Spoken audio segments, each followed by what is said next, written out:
Mendoj që njeriu pjekej edhe rritej ma shumë kur ndodh ke një fatkeqësi ose një humbje personave dashtën.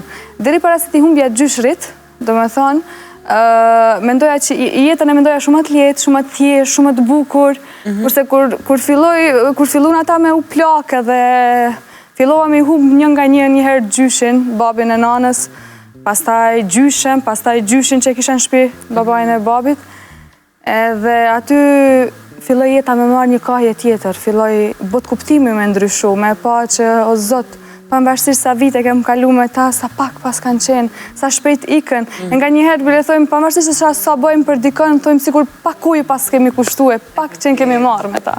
Shumë e vërtet, biles në këto humbjet e para, pra kur rritesh në një mosh, kupton që po ndodh ka jeta ti merr edhe njerëzit e tu me të dashun, edhe është një ballafaqim me realitetin që as kujt si pëlqen, po duhet ta pranoj, duhet ta kaloj.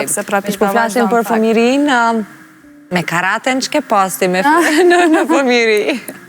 Motis ma pas kam bo këtë pyetje. Karaten, nuk di me thonë nëse ka qenë pasionimi, apo babi jem angulitin kokë, babi jem ka qenë karatist, dhe unë qysh moshën 5 vjeqare, 6 vjeqare, ai filloj me mushtru mu të shpia, dhe me një farë mënyre, sikur ma futin gjak me dasht. Dhe pastaj, prej 9 vjetë, 10 vjetë, unë veç fillova me ushtru, pata shumë sukses. 2 herë kam qenë radhazi vendin e parë në Maqedoni kam marrë.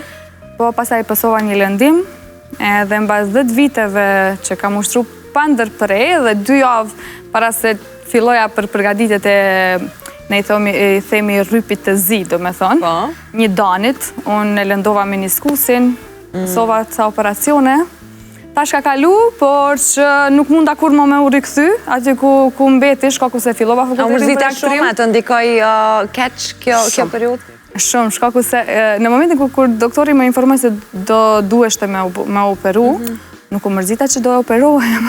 Unë ja bëja gajlen se si do mund dhe mund pa karaten. Se 10 vite, ajo kishte qenë ma rutin jetën tem. Nuk isha mësu me nejt pa ushtru. Që vitet e para kisha shumë këgja problem. Fëmijët që miren me sporte të tilla e kanë të prirur edhe këtë anën tjetër që edhe jashta ringot ose sallës ku ushtrojnë të jenë pak më të... Më tegër, a? Më të ashpër, se po më egër shumë edhe si fjallë, se fëmijë, nuk ka fëmijë tegër, po. Në kuptimin, pra, shumë më hiperaktiv, shumë më të gjallë, gati edhe më nervoz, a ishte? A të ndikoj në fakt ajo edhe në pjesë tjera, në aktivitetet tjera si fëmijë? Në fakt, karate më qetësoj.